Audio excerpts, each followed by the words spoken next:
la vida. Los niños lloran porque el hambriento no tiene salida y mueren bajo el fuego de la tierra prometida. Los ricos dividiendo a cañonazos el planeta con la supremacía blanca a punta de escopeta, atacando bastiones, religiones y profetas en nombre de una paz con metralleta. Y están televisando lo que pasa, están llevando el odio a los rincones de tu casa, están haciendo un show con el abuso y la matanza, están midiendo el rating criminal de la venganza. Ahora que el mundo ha cambiado, que los asesinos quieren a la gente, ahora que están atacando a los niños con bombas más inteligentes, ahora que corre la sangre en nombre de la paz, ahora que hay fuego amigo, ahora que dice la fe que todos los pobres somos enemigos. Di que no, la guerra no puede seguir. Di que no, los niños no deben morir. Di que no, no a la guerra, hermano, juntando nuestras manos, soñemos con el porvenir. Yo pensé que era Nintendo aquello que yo estaba viendo en la pantalla de mi panda. La gente estaba muriendo, vi un indigente llorando y un presidente mintiendo. La guerra comenzando, vi par de bombas cayendo, continentes protestando, policías reprimiendo, la bolsa tambaleando y el petróleo va subiendo. Vi un terrorista gozando y 5 jóvenes sufriendo, todo un pueblo luchando pero otro pueblo muriendo. Vi los ojos de aquel niño que las tropas han matado por estar en el momento y el lugar equivocado. Ahora que el mundo ha cambiado, que los asesinos quieren a la gente, ahora que están atacando a los niños con bombas más inteligentes, ahora que corre la sangre en nombre de la paz, ahora que hay fuego amigo, ahora que dice la fe que todos los pobres somos enemigos.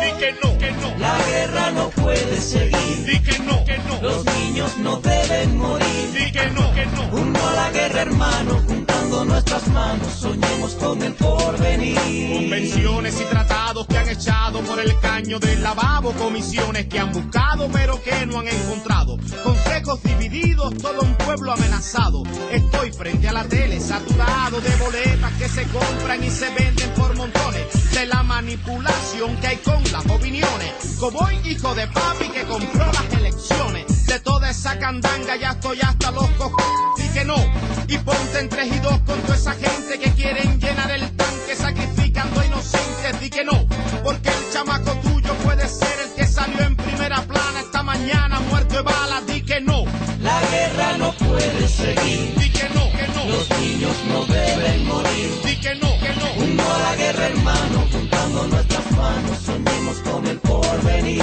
Di que no, Di que no, Di que no,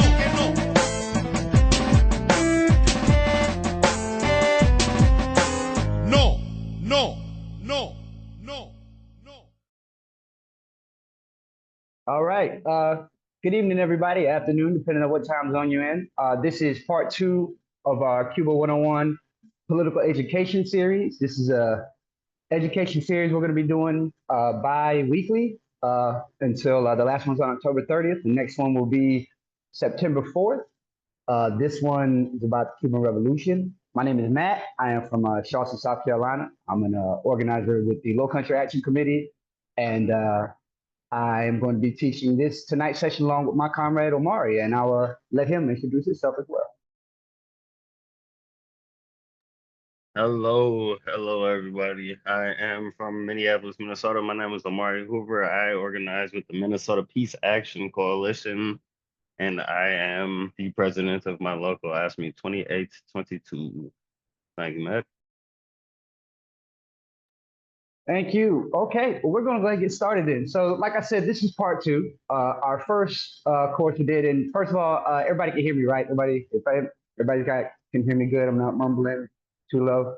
Okay, good, excellent. All right, so this is part 2, and we're going to be covering the Cuban Revolution. Now, the Cuban Revolution really is still an ongoing process, but for the sake of this, we're going to be talking about the time period from like 1903, a little bit further back to like 1962. So can you go ahead to the next slide, please?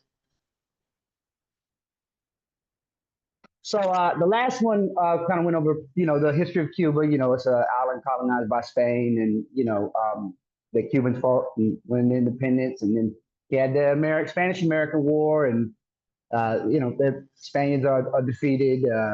Cuba wins its independence, but then they got their former independence in 1902, and in 1905, what you have is some of the first elections, and it's a rigged election. A man by the name of Estrada Palma becomes the president of Cuba.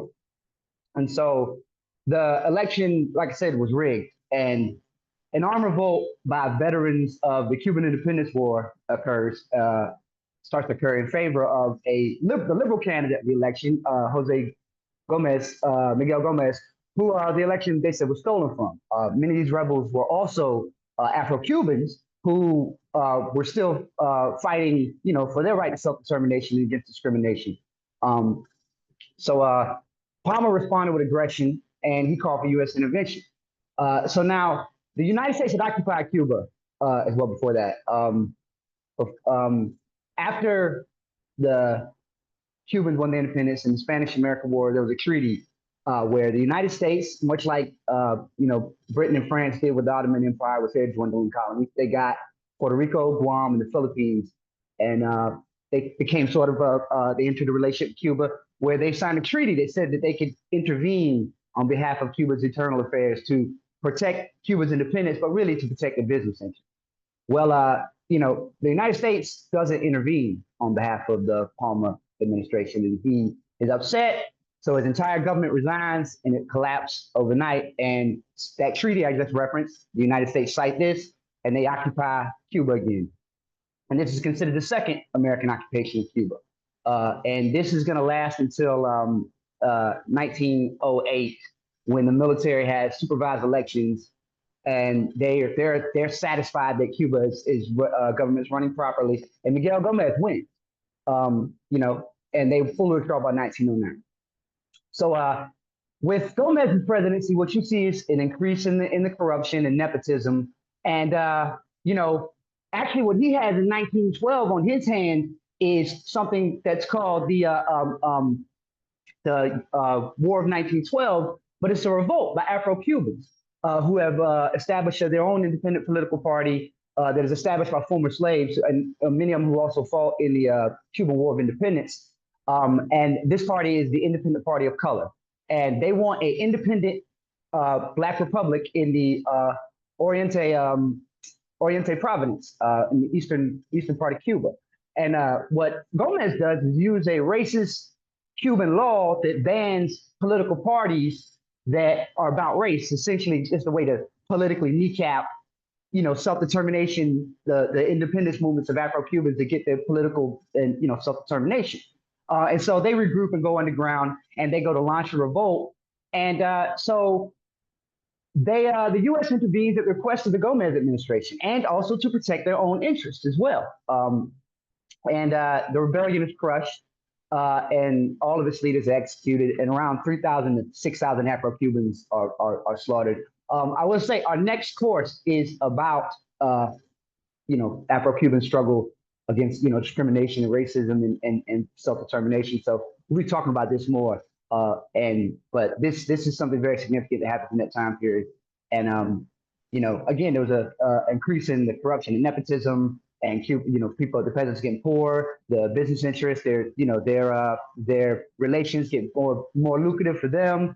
The U.S. intervenes again in 1917, and there's a election in 1916 that's considered fraudulent, and it causes a lot of tension and another armed revolt, but it's sort of dispersed. But at the same time, the peasants, again, they're getting poor and poor. Some are going bankrupt. Like the American interests are getting larger and larger. And there was a lot of angry peasants and angry at U.S. domination. And so what happens is that this is when the U.S. intervenes to protect those interests and protect the sugarcane interests.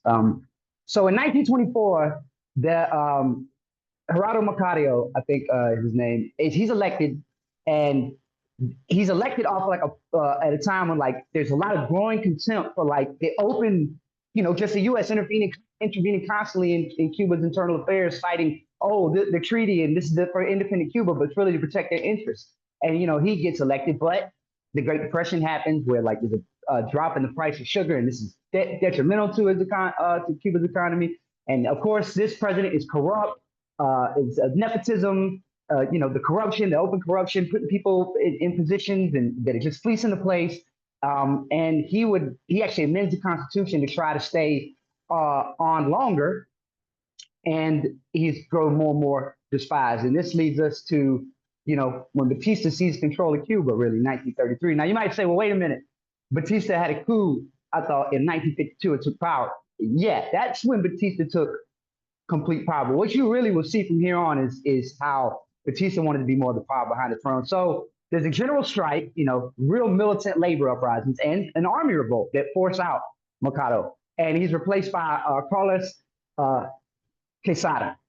And the military doesn't like this guy. They don't like him. They feel like he's an effective leader. And so a month later, Batista leads what's known as the Sergeant's Revolt. And they oust him, and they have a junta rule, and they have an interim presidency and stuff. And again, Batista doesn't, he makes himself commander of the armed forces, but he decides to be more of a person, like it said, the power behind the throne, and there's like a string of interim presidents and presidents that maybe last a year or two. And this goes on until there's one predecessor. He gets elected. Batista gets elected in 1940, and at the same time, this is when the new Constitution comes to Cuba. And Batista gets the support of the Communist Party of Cuba at the time, which had formed in 1925 and would later become to call itself the Popular Socialist Party. This is a completely different group than what actually is today the Communist Party of Cuba. But he gets elected, and he's actually the first non-white Cuban to be elected president as well. And he's supported because of how he is for the unions and stuff and healthcare. And after his term's up, he knows he's ineligible, and he goes on his way. He doesn't try to stay, doesn't try to amend anything. And he has a candidate running. This is proxy, really, but that candidate loses. And so Batista decides, he's going to go back to Florida. And but he remains head of the armed forces. So now we get around to 1952, and Batista runs again because he's eligible, and he has his own political party he's running under. And then it becomes increasingly clear that he is not going to win the elections. And that is when he does the military coup and cancels the election and says, "Don't worry, I'm president. We don't need elections."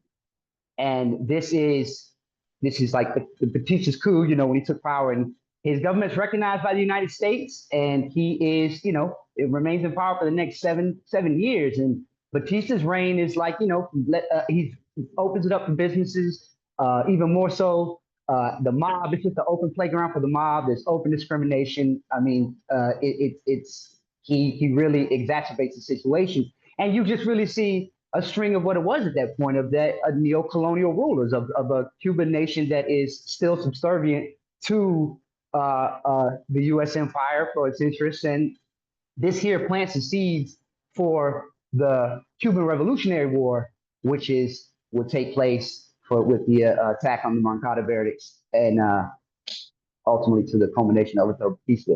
So can you go to the next slide?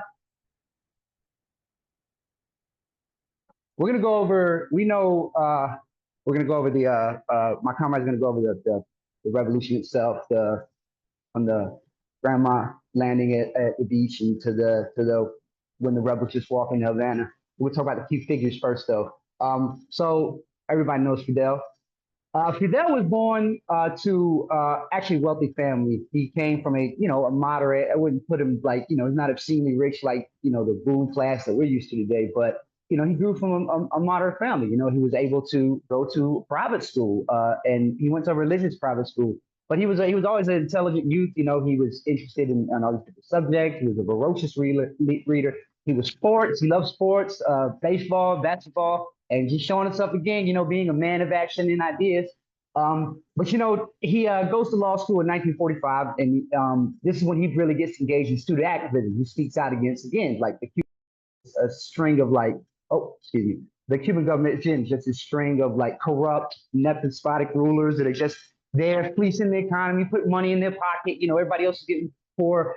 And he engages in actions against the president and publicly accuses him of violence and corruption, which is a dangerous thing to do. But he's a very, very, outspoken person, headstrong. And, this is where people really start to get to know him. He's a very well-known, prominent student activist. Can you go to the next slide, please? So, he takes part in, there's a expedition he goes to take part in to the Dominican Republic to overthrow Trujillo, and it's stopped by the Cuban government and the United States government. He also, traveled around Latin America, meeting different exiles from other revolutionary movements from across Latin America, cutting his teeth.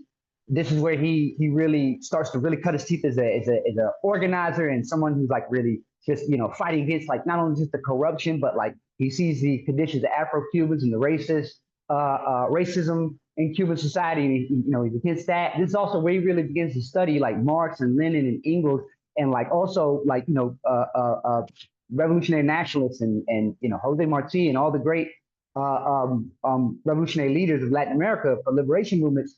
And this is where he understands, his understanding is that Cuba's problems are not Batista are just incompetent rulers, is that Cuba is under the tutelage of this imperial power, and it is has to break free of that, and only can break through that through a people's revolution, through a socialist revolution. He understood very well.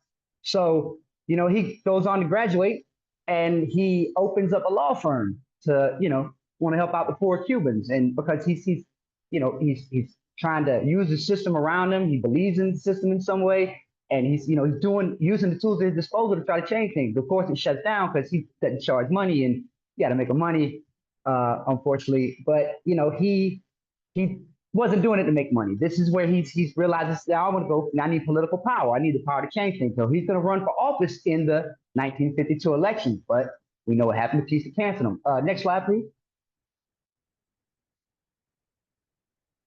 So, when Batista seized power, there was like a lot of people mobilized against it, a lot of Cubans mobilized against it. And, he tried to, again, through legal means, through political means, to like bring lawsuits against Batista. And he realized it wasn't going to work, that Batista had to be overthrown.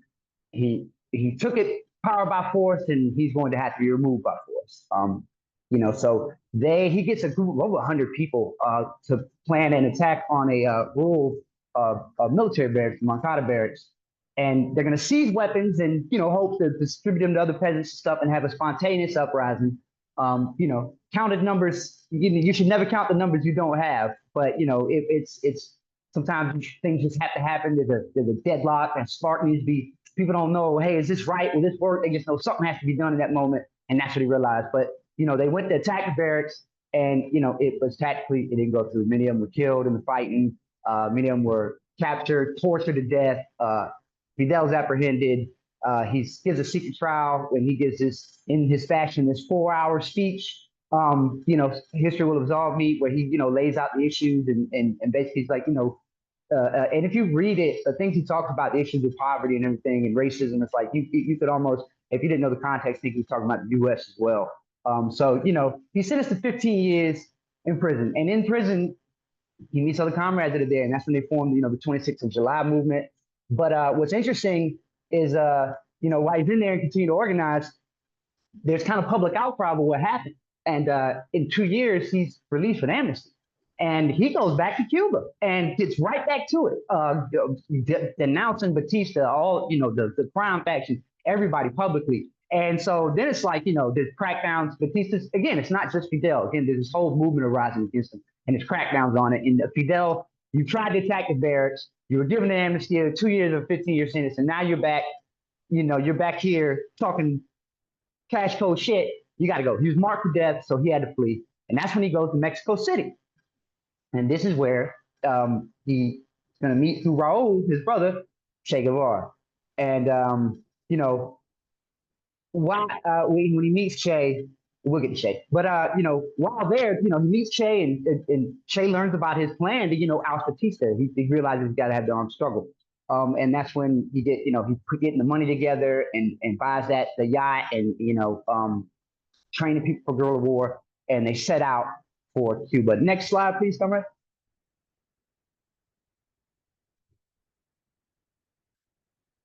So as we all know, like it was a disaster, it was a failure. Out of like 80 plus people, only 19 survived. Um, the Fidel, Che, they all barely escaped with their lives. Um, but they regrouped to the Sierra Maestra and they begin to build a base among the peasants. That's where they begin to implement what really is the beginning of the Cuban Revolution, like all the social reforms they would make. They learn the conditions of the peasants and, they begin to build a base there. And after, we'll go ahead and play that video, comrade.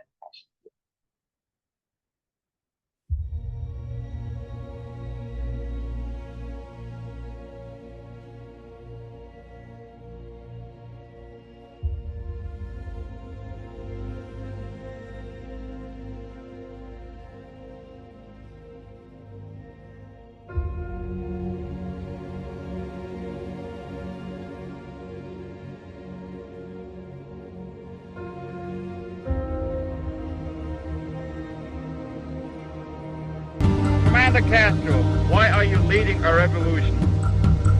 I am leading a revolution because the legal government of my country was overthrown by the army led by Batista. 82 days before a general election in which the people of Cuba was going to elect its own government. And instead of that, General Batista establishing a bloody tyranny. For finishing that tyranny and for re-establishing a legal government in my country, we are fighting now.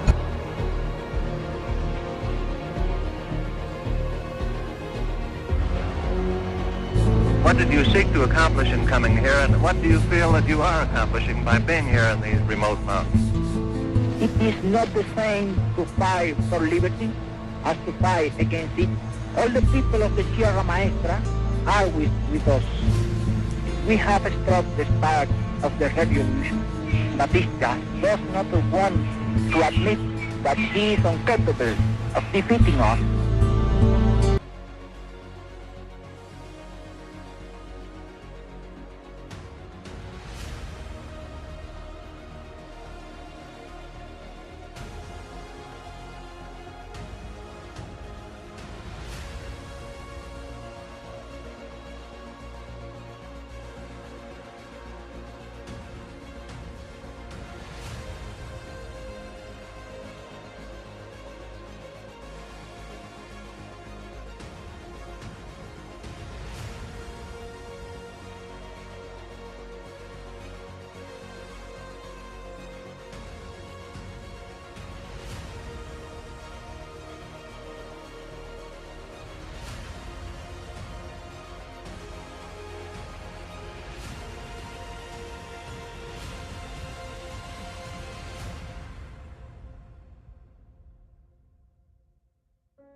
Oh,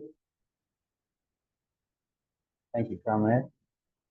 Yeah, so basically, at 2 years of guerrilla war, they after victory of Santa Clara, they walk into Havana and just the people there cheering them on, waiting for them.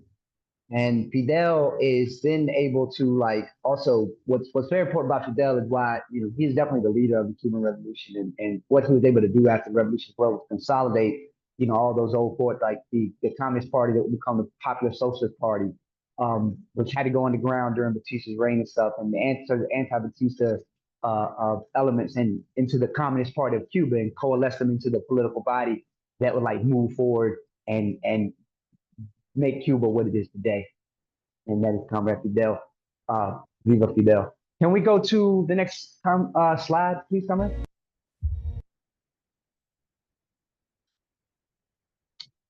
Next up, everyone knows that face, Che Guevara.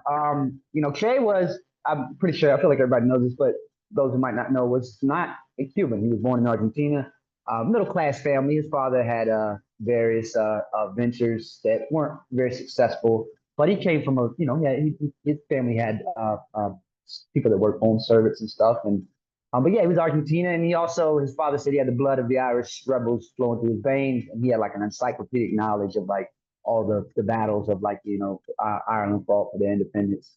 And he was an asthmatic person, but he was also very active. But he was also a very prolific reader, loved chess, much like Fidel. And he, at a very early age, read Marx and Lenin and Engels. And he also read like a lot of Latin American nationalist revolutionary writings.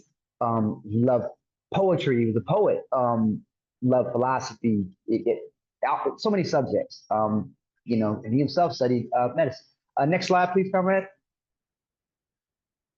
So, yeah. So, everybody, Che was a physician. He entered medical school in 48, and then he graduated a few years later with an MD, and he's a physician. And Dr. Guevara, he was going to join the revolution as a medic. But he also, what really radicalized him was his journeys through Latin America, which, known as the motorcycle diaries. He went with his friend on a trip, and his goal was to get to the leper colony in the Amazon jungle in Peru to volunteer there. And while he's traveling through these different countries, he's seeing the poverty, he's seeing the exploitation by American companies like Chiquita Banana, United Fruit Company that becomes Chiquita Banana later. But United Fruit Company, and he meets, I think this is communist miner couple he meets. I can't remember if it was in Ecuador or Chile where they didn't even own a blanket. And when he gets to this leper colony, he's like moved by the solidarity they have among them. And that was like, a lot of people just didn't even want to go over there, and they considered it like, what are you doing? It's through this journey that he really kind of comes from this kind of really asshole middle class kid that said some, mean shit, and really it's transformed by everything he sees. And he feels this link with all of Latin America, and once you see them all united under scientific socialism, and he understands that there's only one way to do that. But it's really in Guatemala where he witnesses the coup of 1954. He came to Guatemala because of the Democratic Socialist administration that came into power there, and he wanted to take part in that project they were building. And that's where he actually meets Cuban exiles from the 16th of July movement, and also meets like members of the government, Guatemalan government at the time, and different sorts of exiles, so communist and socialist exiles from all over Latin America. And he also got that nickname Che in Guatemala. But the land reforms being passed, they were taking land from the United Fruit Company, and I think it was Eisenhower was president at the time. The United States staged a coup. They dropped leaflets and bombs, and they armed the fascists to lead a coup. And the president resigned, and the military junta was set up. And Che was going to stay and fight. He was like, hey, we actually should fight back against this. And he got marked for death too. So that's when he had to haul ass, and he ended up going to Mexico. Next slide, please, Cameron. So when Che arrives in Mexico City, he's working in healthcare, and he's still, I think his wife at the time, there's this old woman that Che developed a friendship with, and he's just like, through giving healthcare to all these people, he's seeing just his poverty, and he's really moved by that. And the thing with Che is that Che was a very could be a very hard person, right? Like if you were under Che's leadership, there was no half stepping. There was you did what you were supposed to do, because he held himself to higher standards. But he is what really motivates him is his love for people, and he is so moved by all this suffering he sees, and wants to fight against it. And this is why he says, what is the greatest trait of quality of a revolutionary is love for humanity, love for justice. It's impossible to think of a genuine revolutionary lacking these traits. Che, this is what motivated him. His love, tremble with indignation at every injustice, your comrade of mine. And in Mexico City, they would reconnect with his comrades. And through Raul, he meets Fidel. And, you know, their first meeting, Fidel actually set up their first meeting. He's like, you know, he was talking to him for a few minutes, and that's all it took. He's like, he realized Che was more revolutionary than him. And so, like, Che agreed to join him as the combat medic. He said the condition, though, he wants to export, this is what Che always wanted to do. He wanted to export the revolution all through Latin America once they're done in Cuba. Castro's like, yeah. And he goes and he joins them in the guerrilla training, and he's actually like one of the best. If you read the Che Revolutionary Life, he actually, a couple of his comrades would get annoyed with him because he wouldn't shower like that. He's like, yo, it's like guerrilla war. I could be able to shower when we're in the bush fighting and stuff. Like, he locked in, and that's why, you know, that's why he was the best like that. But you know, he joins them for their sail to Cuba. Can you go to the next slide, please, comrade? So again, Che joins them in Cuba. He barely escapes with his life. Che as well, as he said, that there was he dropped his crate of medicine, there was a crate of ammunition as well. And in that split second, he could only pick one. And he picks up the ammunition. And he said at that moment he became a soldier. And, you know, he would rise through the ranks quickly. He was decisive in a lot of the battles. But he was also very crucial to the revolution's establishment of, like, health clinics and, like, literacy, teaching the peasants to read. Like, you know, they were fighting a war and teaching peasants how to read at the same time. Like, people were fighting, and, you know, in the day and learning at night, and like, you know, this is the type of things were happening. Also weapons production, propaganda. And he was respected. He was really respected by his enemies and his comrades alike. His enemies, he was brave. He would rush right forward in battle sometimes, which can be can get you, it's not recommended, but, you know, he won that decisive battle of Santa Clara, where afterwards Castro just walks into Havana. You know, so he is very instrumental to not only the winning of the revolution, but planting the seeds of the revolution. After it, he's appointed commander of La Cabaña Fortress, which is the old colonial fortress. Now, if those who might not know much about Che, there is like a very people often who don't like Che will call him the butcher of La Cabaña, because this is where he oversaw Nuremberg-style trials and executions of Batista's henchmen. But these people were war criminals, okay? These people that say that, oh, he's a murderer, but that's bullshit. These people were war criminals. They did a lot of horrible things that I'm not even gonna mention.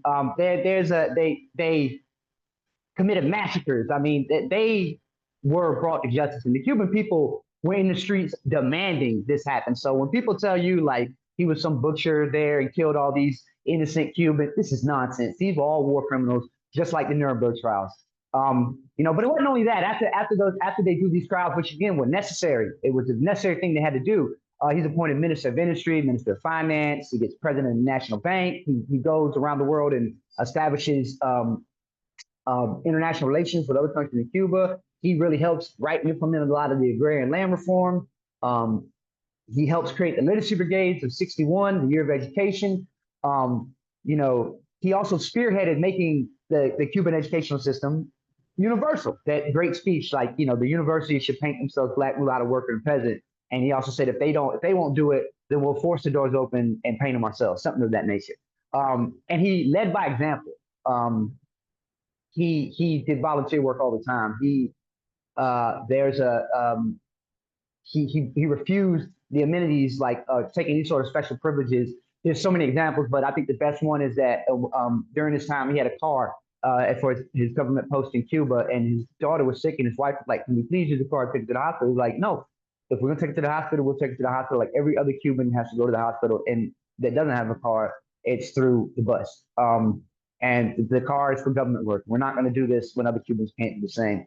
And so, you know, he's widely respected. And again, he met Nasser in Egypt, Kim Il-sung in Korea, Chairman Mao in People's Republic of China. Next slide, please, Cameron. La bestialidad imperialista. Bestialidad que no tiene una frontera determinada ni pertenece a un país determinado. Bestias fueron las hordas hitleristas, como bestias son los norteamericanos hoy, como bestias son los paracaidistas belgas, como bestias fueron los imperialistas franceses en Argelia, porque es la naturaleza del imperialismo la que bestializa a los hombres, la que la convierte en fieras sedientas de sangre que están dispuestas a degollar, a asesinar, a destruir hasta la última imagen de un revolucionario, de un partidario de un régimen que haya caído bajo su bota o que luche por su libertad. Y la estatua que recuerda a Lumumba, hoy destruida pero mañana reconstruida, nos recuerda también en la historia trágica de ese mártir de la revolución del mundo, que no se puede confiar en el imperialismo, pero ni tantito así, nada.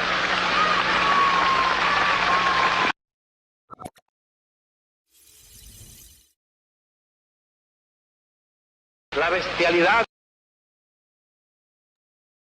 Next slide, please, Cameron. Excellent, thank you. And so, yeah, Che would go on to, lead Cuba, wanting to export the revolution. He would first go to the Congo, which had Patrice Lumumba, who we mentioned in that speak, had been overthrown and assassinated, and he helped out. He tried to win a revolution there, but he was ultimately routed, got real sick, his asthma acted up. He was prepared to be martyred there, and his comrades convinced him to come on back to Cuba, but he stayed underground for a little bit.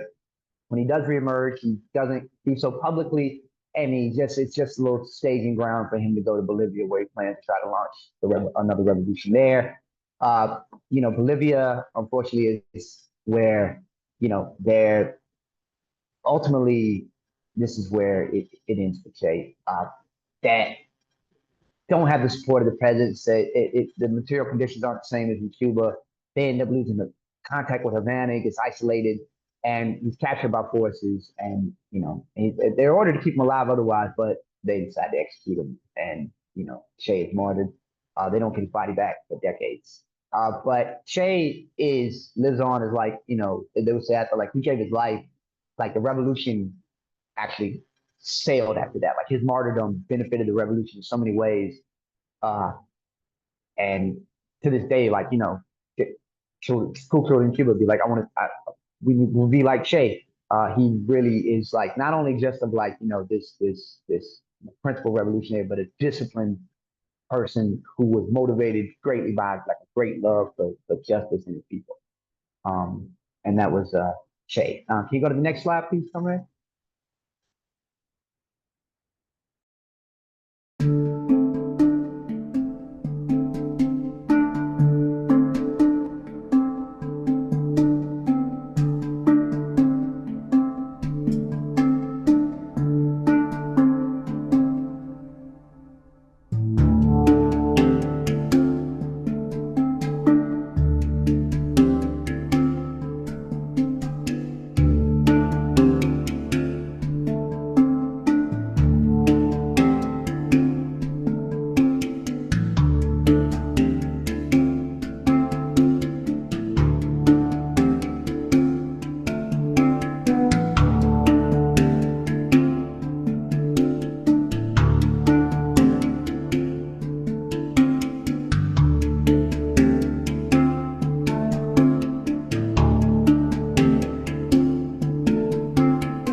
Thank you, Anya. Thank you, Matt.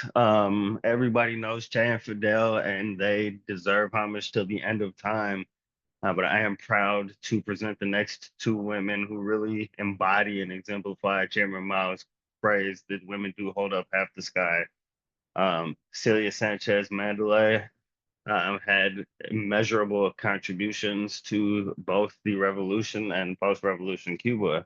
She, like many of the other people, came from kind of an affluent background. Her father brought her up, and he was a doctor. She was much so influenced by socialist ideas, and she held voter registration drives, bought children toys, and ran projects like the Comité Pro Pilon, and that aided in impoverished families and distributing toys to children. And much of her work was helping the Cuban people's liberatory practices. She also created many of the entry points for the grandma and helped build up the revolutionary fervor of many of the soldiers, and was one of the first women to take up the arms in the struggle. Can I get to the next slide? Thank you. Her contributions, again, as a woman who definitely held up half of the sky, had crucial movement success for the lifeline to the guerrilla fighters. She was logistical, she was methodical, she had a complex network, of revolutionaries, family, friends, and militants to get supplies into the Sierra Maestra to train new combat troops and really aid in the success of the revolution of Cuba and the overthrow of Batista. She was part of creating the farmers' militia, in which the rural areas had the help to push forward much of the efforts of the other leaders. And then she also led the July 26th, the M26-7 movement to take up arms and join guerrillas in the Sierra Maestra. She was one of the most wanted and one of the most sought after women in Cuba prior to the revolutionary takeover, which she, again, was one of the major leaders in. She focused on creating new governments, diverse projects, supporting Cuba's economic growth. Her initiatives ranged from creation of wildlife reserves, state parks, literacy programs, and the establishment of the archive of the Cuban Revolution. Her legacy will live on enormously.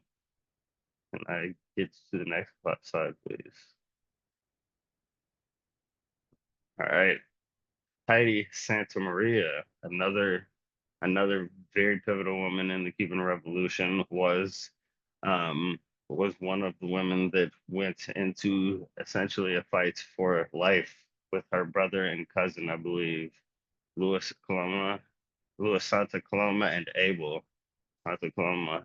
And one of her prime notarizations, I would say, is that she was unwilling to speak. She was captured, her sibling and her cousin were captured, and she would not let any information go, and she was of no help to the repressive factions at the time. She played this part from the inception to the victory of the revolution and was involved from the early 50s on forward. Can I get the next slide, please? Thank you.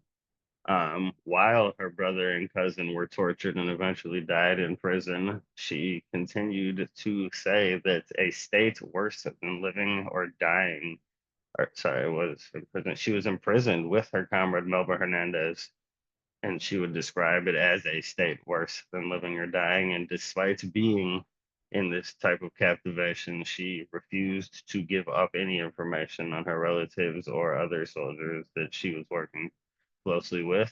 She said, if you tore out an eye and he did not speak, much less will I. When hearing of her fiance's torture and death, she declared he is not dead because to die for one's country is to live forever. Next slide, please. So her courage and loyalty was so impressive to Fidel and other leaders, and she had a big Big role in his speech on the history will absolve me. And he claimed that the name of Cuban womanhood to such a high place of honor was largely attributed to her. Following her imprisonment in Santa Maria, she continued her revolutionary activities. She went underground and she was printing many of Fidel's writings and speeches to distribute along with Melvin Hernandez. And she became the co-founder of the Mariana Reales Women's Platoon, which was an all-military unit, of 13 women, crucial to the revolutionary victory over Batista's forces on September 28th of 58. When the regime did fall, she was recognized as one of the few individuals who participated in every stage of the Cuban Revolution. And she continued to dedicate her time founding Casa de las Americas, which was a cultural institution, and it became a sanctuary for artists, writers fleeing political persecution and dictatorships in their home countries. Despite all of her immense contribution and her resilience, she carried much of the burden of Moncada and the loss of her relatives and fiance.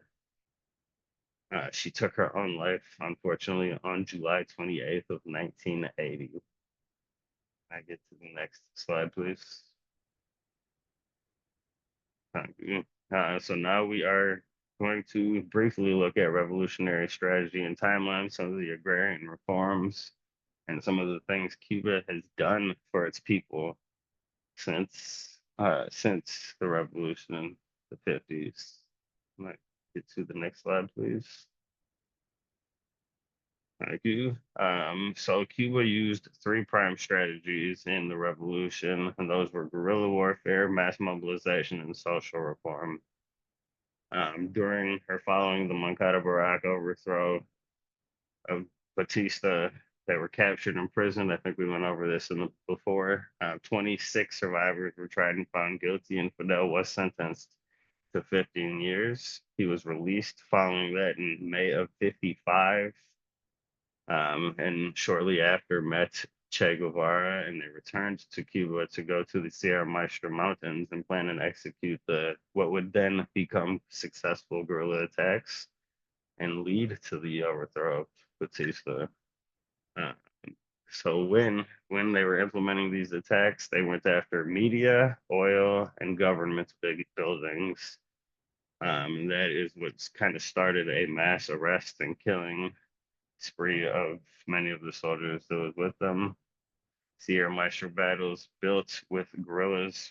Most military confrontations, Sierra Maestra battles built or won most guerrilla winnings in 1958 and led to the withdrawal of U.S. contributions to the arms regime of Batista.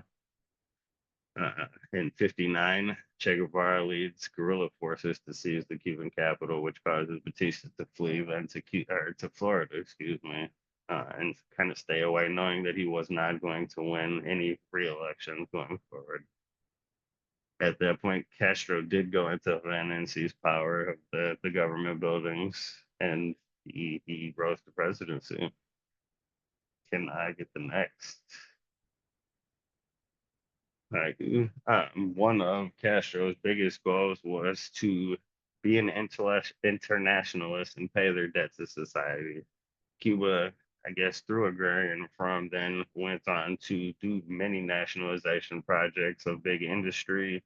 They took the land back from private property owners, gave deeds to the people, and went in to reallocate the agricultural land and disperse among landowners or land cultivators, should say. Excuse me. In addition to elimination of latifundos and large privately held agricultural estates, bringing ownership back to the worker states. In 63, a second wave of agrarian reform decreased private farms, nationalizing property holdings, owning about 2/3 of farmland. It nationalized oil, sugar, mines, other private properties, and financial assets, and still redistributing wealth into the health and education and housing. And I get the next slide, please. So in the 60s and 61, early 60s, they went through a literacy campaign, which was rampant. They went out into the rural areas, they went out to farms, they built literacy in areas where it was roughly 40% of illiterate adults, and they trained anybody from youth to the elderly, and continued to teach reading, and it was all within a year. And like Matt said, this was all during some of the fighting processes back then. Hundreds of thousands of Cubans mobilized to do this, and 30,000 teachers from cities, half of them women, were trained by Cuban governments and sent out into rural areas to live and work with families and teach them how to read and write, and gain massive knowledge. At least 100 students aged 9 to 16 were participants in this literacy campaign. And these were not campaigns just to teach the peasants to read, but again to teach people of all age ranges and all Cuban citizens. Teachers did not really have a great experience doing all of this because they were still targeted by the repressive regimes and outside forces. They were murdered, they were captured, and it was increasingly difficult, but the literacy rate of Cuba grew exponentially. And by the end of it, well, okay, so it went from 25 to 5 for the illiteracy rate, and now it is roughly 99.8, or pretty close to 100%. The year of education made education political and militant, helping consolidate the revolution and bring the views back to people that could understand a little bit more of what their needs were and how a revolutionary society would help them benefit the collective. I get the next slide, please. Here is a quote from Fidel. The quote is, "Fact is, when men carry the same ideals in their hearts, nothing can isolate them. Neither prison walls nor the sod of cemeteries. For a single memory, a single spirit, a single idea, a single conscience, a single dignity will sustain them all." Next slide, please. So since the end of much of these campaigns, nationalization and literacy campaigns, the United States has put Cuba under a pretty strict embargo. In '58, Eisenhower placed an arms embargo on the Batista regime. And then I guess the agrarian land reform and support for other liberation movements angered, and they were intensified the embargo. In the '60s, the U.S. State Department issued a memorandum that the widespread support of Castro was so intense that the only way they could reel it in and away from revolutionary fervor was to decrease, to, I guess, increase the pressure on the people or decrease the revolutionary fervor. And they recommended a policy that would deny money and supplies to Cuba, to decrease wages, bring about hunger and degradation, to overthrow the government. The US's attempt to stifle has not ended since then.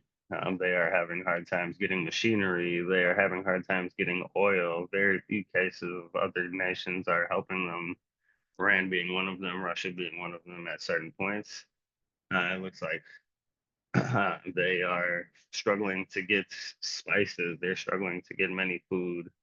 Exxon, Texaco, and Shell are refused to bring oil to Cuba, and would try to confiscate refineries. All sugar imports from Cuba were halted. The retaliation for Cuba nationalizing American-owned business and property, issued a trade embargo, and severed all diplomatic ties with diplomatic relations, with Cuba, and that seems to continue until this day. States are finally coming around, but there are still a few that will maintain this embargo and not go against U.S. imperialism.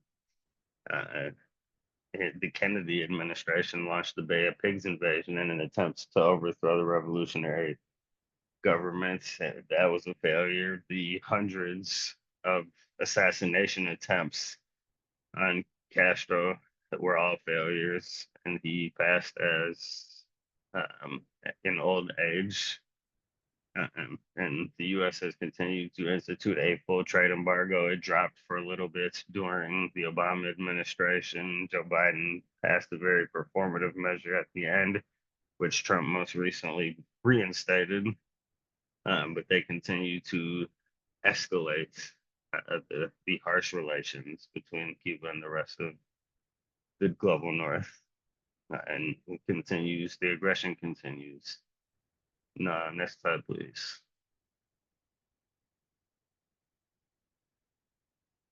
All right, so Cuba has continued to take on political prisoners from around the world. They continue to provide doctors during natural disasters, during medical outbreaks across the globe. They send people, they will bring in doctors to train and send them home. They send them to almost everywhere in the world that needs doctors that other countries in the global north will refuse to help. The embargo, as it says, is considered cruel, and its continued imposition on Cuba is rejected by the entire world except for US and Israel. And the Trump administration continues to strengthen that stronghold. The US has stipulated an end to the embargo would require Cuba to completely surrender to capitalism, and the genocidal blockade on Cuba is punishment inflicted by the foremost imperial power because Cuba dared to break the shackles of neocolonialism. Not only were they a socialist struggle, but they were, I guess, the onsite for places across the globe. And Castro has helped people like Mandela, like Matt said, Lumumba, and I'm sure if he were around, he would be very favorable to Troy today. When I get to the next slide. So here is where I believe not Matt, Michael takes over.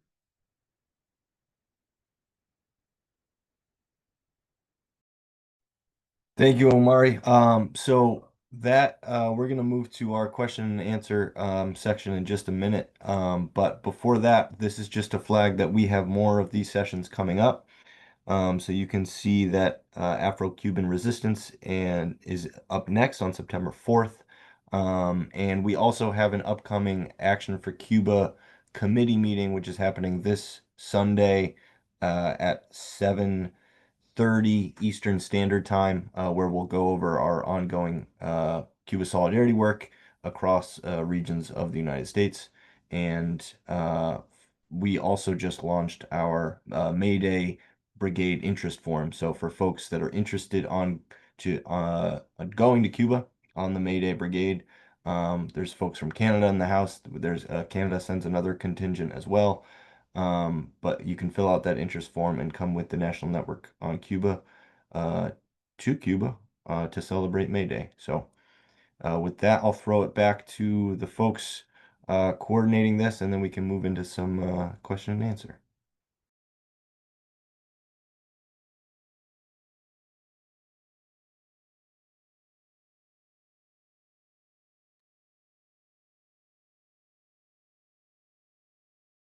I'm just opening up the questions. Is there a document that has them on there? I thought that's already before. I didn't know if anybody might already put them there. Yes, there is, and I can read those if you want to answer them. Perfect, perfect. So the first question is, was Castro indeed fluent in English, sufficient to answer his English-speaking interlocutors? And that was the question. I have a comment, some comments. Absolutely.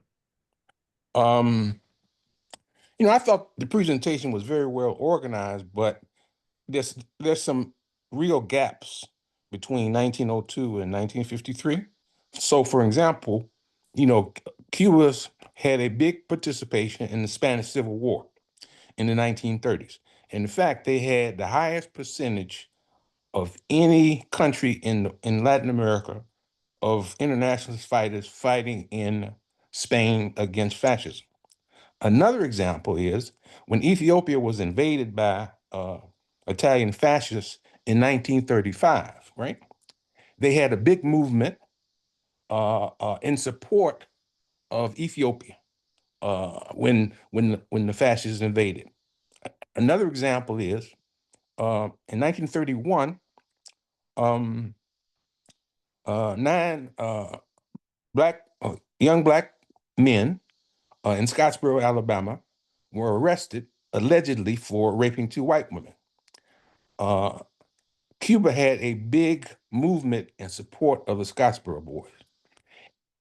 So in the case of Ethiopia, in the case of Spain, in the case of Scottsboro boys, there were mass movements in Cuba, largely led by the Communist Party. And by the 1940s, it's important to note that more than half of the members of the Communist Party are in fact black. So those are some important things. And one last thing I'll say as a sort of a correction. When you talk about the Independence Party of Color, which was formed in 1908, and they were massacred in 1912, it's important to note they were massacred by white Cuban soldiers and vigilantes, right? The U.S. invaded, but they invaded, the Marines came to Cuba to protect so-called U.S. properties. They didn't kill Independence Party of Color members. And lastly, Independence Party of Color did not argue for a separate state in the East, in Oriente. That debate comes up in the 1930s, right?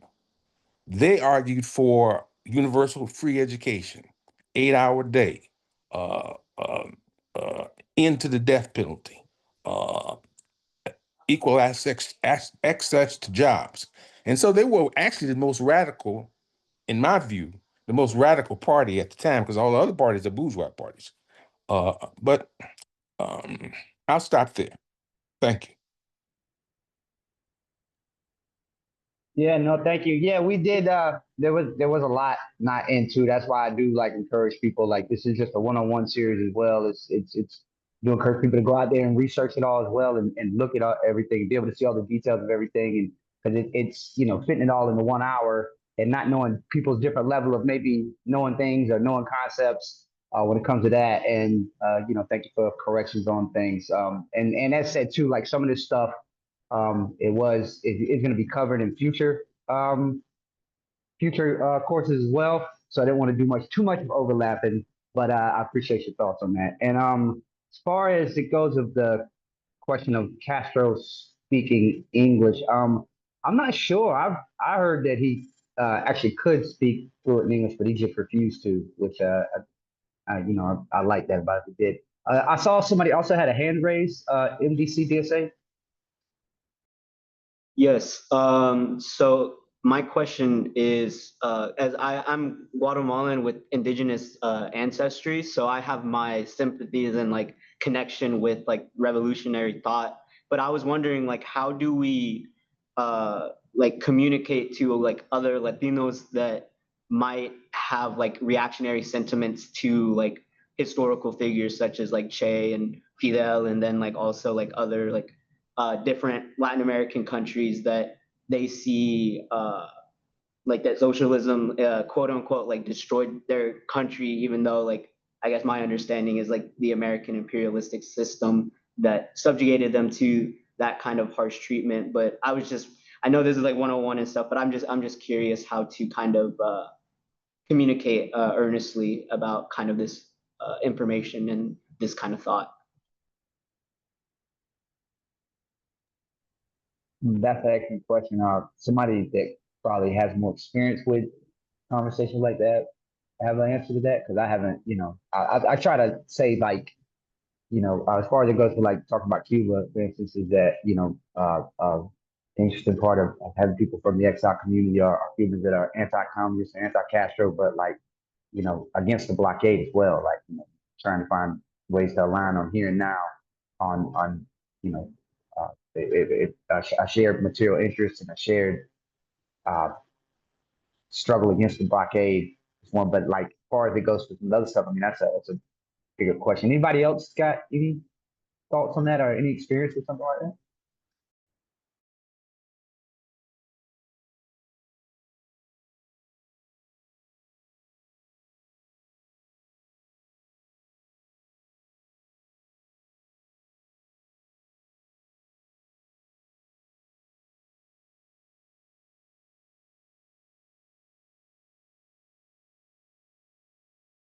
Yeah, if you want, you can drop that question in the chat again. If folks want to try to take a stab at it, because that is something that's been brought up before. Well, I'm not raising my hand. Am I being heard? This is Marie. Yeah, we hear you. Go ahead. Good. No, I'm sorry, I don't know the name of the person who just asked that question. And I think that we've all been taking in a lot of information, and what you raise is the fundamental question. So I didn't want you to feel like nobody wanted to take it on. It is just a whole discussion of itself. If I was going to just say one thing, is to find out what people think and what motivates them. Find a connection with people and what they already know, and that is a way. Certainly, I think most people in the United States have a very strong experience of not believing anything that they hear from a government voice or from. So to let people know that is such a huge disinformation campaign about Cuba, that we all need to just start from zero and verify the information that we just hear. So anyway, those are the two things that I would say are good ways to start conversations with people who are wondering or new to thinking about Cuba. And thank you for your question.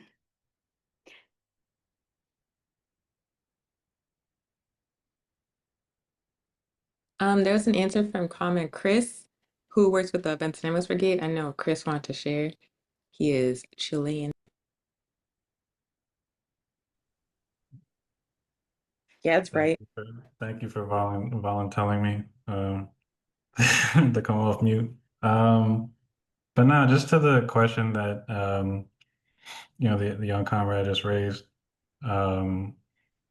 I would just say, like, in general, like when like working with people, like it's important to be compassionate and like listen to see like where people are, but like also be like principled in like any responses. So like not necessarily like obviously going back and forth and sort of like outright saying like, okay, well, if okay, you say Che is this, but it's like, okay, where did you get this information? And how you're arriving at this, and then maybe like presenting them with an alternative view and stuff. But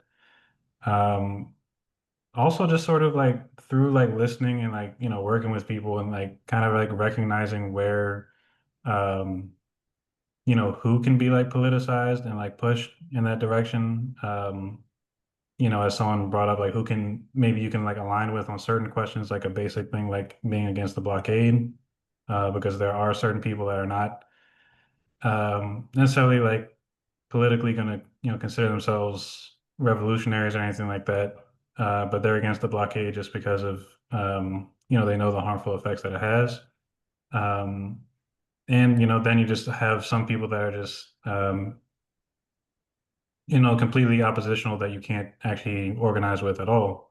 So you kind of have to like, feel out like which, category like people fall into, and then, engage with them on that. Because a lot of people, and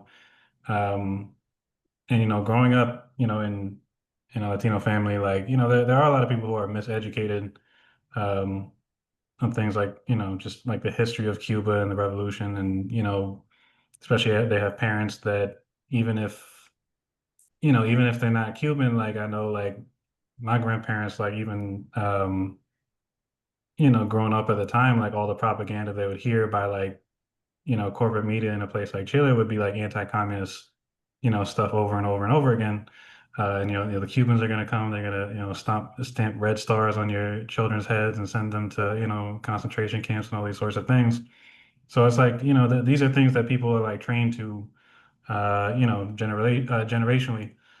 So it takes a lot of work sort of unpacking that, and then maybe showing showing the other side of that. And I think that sometimes also what I've noticed is that sometimes when people see you also doing work, or like community-based work that helps people, it kind of also opens up those conversations, because then you can compare like the inspiration behind like the work that you're doing, as being grounded like in that sort of politics and knowing that history, and that sort of opens people up into maybe, exploring that other avenue of thought.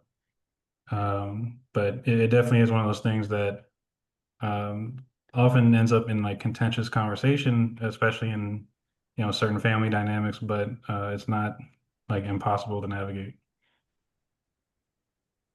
I think that it's important for Cuba activists to be mindful of the fact that each one of us are the prime examples of the example of Cuba activism and Cuba change.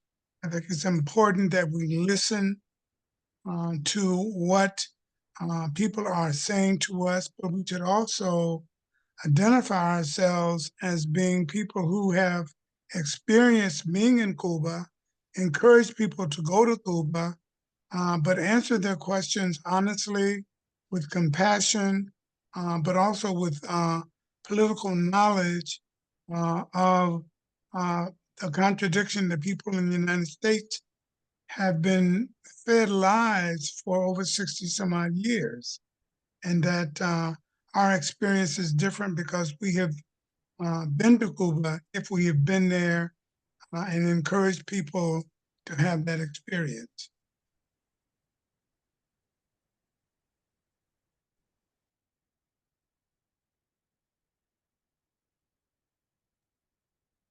Yeah, thank you for that. I see someone dropped wanting to know who's the best person to my contact to connect offline and hear more about your art, or work to talk more about the Cuba solidarity efforts. That thing's still up. I mean, the Mayday Brigade online, following the Mayday Brigade pages online, National Network on Cuba. Is there other socials or email drop? I mean, register for these. If you register for these classes, you'll be able to. You'll get the notification for the next one and be able to hop on and stay in the loop. But Tyrell, not sure if you want to drop your email in the chat or something and somebody can grab it if you're still on here with us. But yeah, that's probably what you could do. Did I see someone else have a hand up? I see we got about 15 minutes here. We do have a question that came in the chat. Can I read it out loud? Please. Sure. So it's, did Castro implement persecution of LGBTQ community in Cuba during the years after the revolution, or was this propaganda to discredit Cuba? That is absolutely propaganda. In '79, Cuba legalized same-sex relations, and then even before the United States even considered it, Cuba has been in the forefront of liberatory practices for same-sex, race, gender, so on and so forth.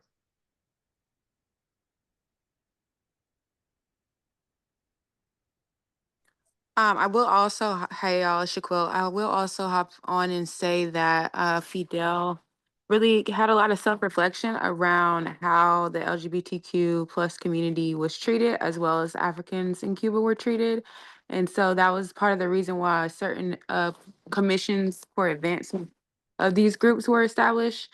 And you can see there's a lot of self-criticism from Fidel in a lot of his writings and a lot of interviews that he gave. So the US was kind of twist a lot of these words and language sometimes to make it look like it was his sole purpose to persecute these particular groups. A lot of times you hear conversations about Cuba not having religious freedom, any freedom across the gender, non-binary, the binaries, anything related to anything, you'll hear negativity about Cuba. But as we all mentioned earlier, I encourage y'all to really dive deep and look into the existing policies in Cuba and look at the history of the development of those policies. And you'll be able to see how advanced Cubans are in general and how other nations look to Cuba as a model for these progressive systems that we want to see happen. So we will be talking about that a little bit more, I think, on session 7 or 8. So we encourage y'all to come back and dive a little bit more deeply into those topics. Thank you, Shaquille. Or are you gonna add to that, Matt? Sorry. No, I was gonna say, yeah, our next one. I was trying to look on which one it is, but I know our next one is yeah, that's gonna be the one October 30th. That's our last one, but it's on that. But also our next one's on the Afro-Cubans and the history as well. Thank you. So the next question is, there's a common narrative, especially in the West, that often frames the Cuban Revolution as a classic Cold War story of Soviet client state. From what we've learned today in our research, how accurate is that framing? To what extent was the revolution a uniquely Cuban or Latin American event versus primarily a product of the larger superpower struggle? If I think I get the question, it's like, is it the I guess the idea around Cuba just being becoming a satellite or proxy state for the Soviet Union and a larger. Yeah, no. Well, first of all, like the Cuba really had no choice but to turn to the Soviet Union when you have your nuclear powered neighbor to the north of you trying to kill you like you're a Looney Tunes character, and you know the only reason they had their first relationship too with the Soviet Union would come to buying arms was because they still had arms embargo against them from Batista, and you know when they did their agrarian land reform and they cut back on some of the sugar quotas, the Soviet Union bought some too. When they refused to export them oil, they got it from the Soviet Union. I mean, like what you know, Cuba always set out for its path to self-determination and make its own destiny, and who they made alliances with was their business. I mean, it was never. I mean, Che publicly kind of spoke out against the Soviet Union at times. So he was one of the biggest critics. So no, that is patent. Just look at the history of the Cuban Revolution. Really, what it was is that yeah, it was socialist, but again, was a country like breaking of like neo-colonialism of like Castro understood that Batista was just a symptom of like a larger issue, and it's just like Haiti. They're still being punished for it to this day, and of course that's the propaganda on it because you got to deny them agency. But no, I mean just look at the history of it. That's will completely disprove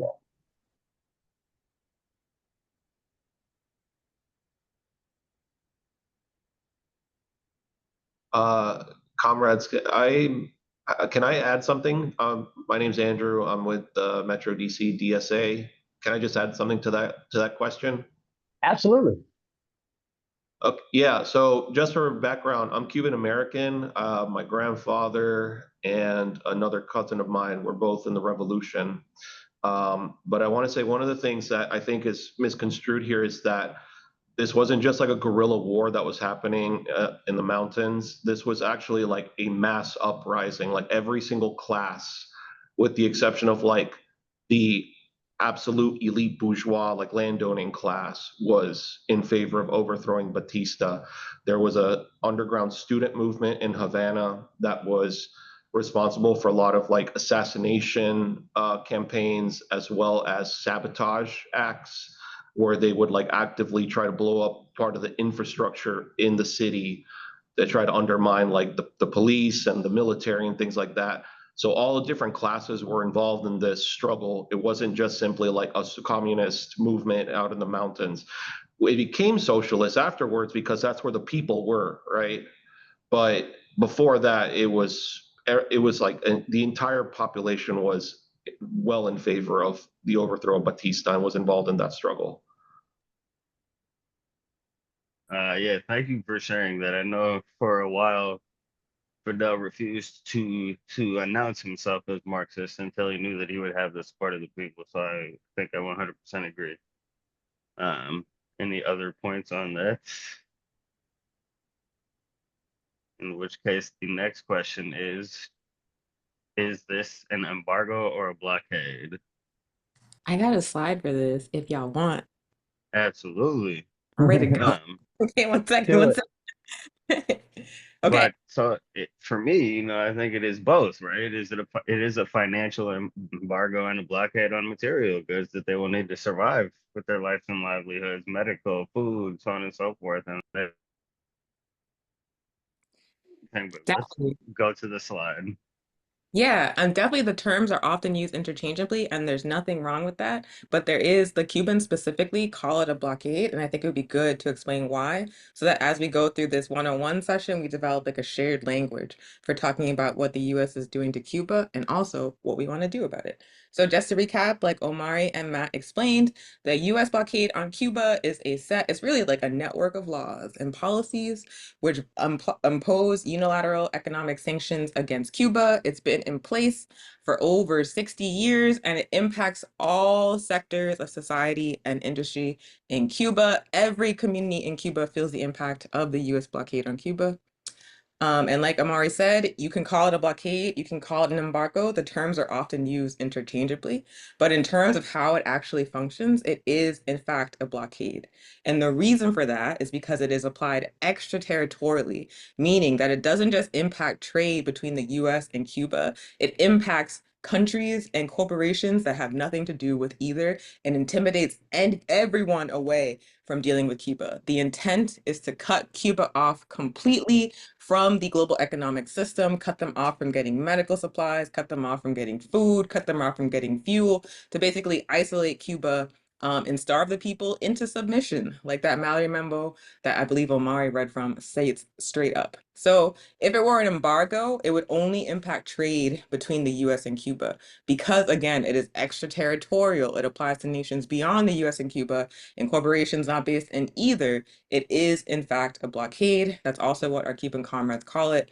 And they also correctly define it as an act of attentive genocide because they are trying to impose mass suffering on the Cuban people to force them to overthrow their own revolution, overthrow their own liberation struggle. So yeah, just wanted to explain that very quickly, and I will pass it back to y'all.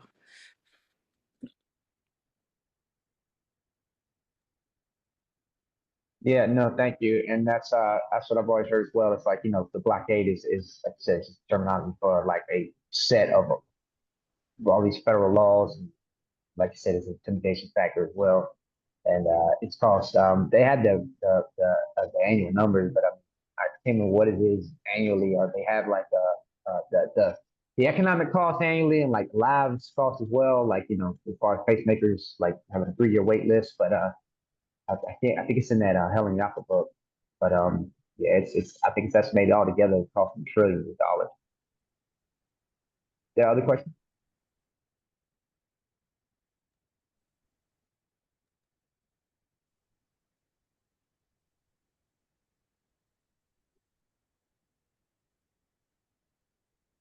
Do we have any more questions on that thing with 5 minutes left here?